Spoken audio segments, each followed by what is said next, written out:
Spirit and soul, what's the difference? The human being. Your brain is the collection of nerve cells in your head. Your soul is your mind, your will, and your emotions.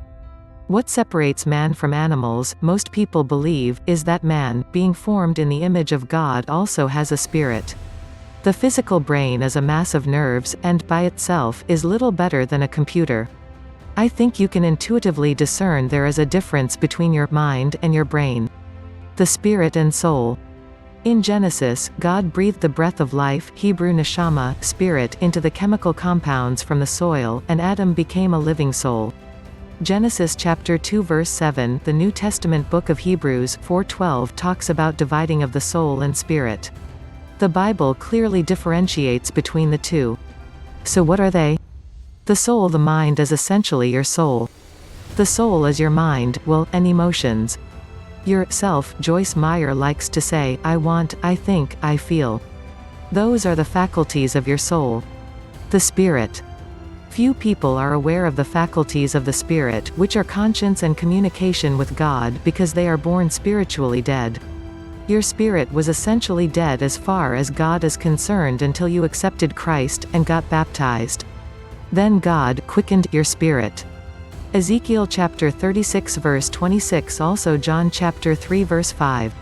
The faculties of the human spirit are communication with God, conscience and intuition. About the only communication with God that unbelievers have experience with are a nagging conscience, or when God is trying to call them. That's about it. As a believer matures, their intuition will be sharpened. Some people, such as the late Watchman Nee, would not move until he heard from the Holy Spirit. Others of us, God has to use a baseball bat to get our attention.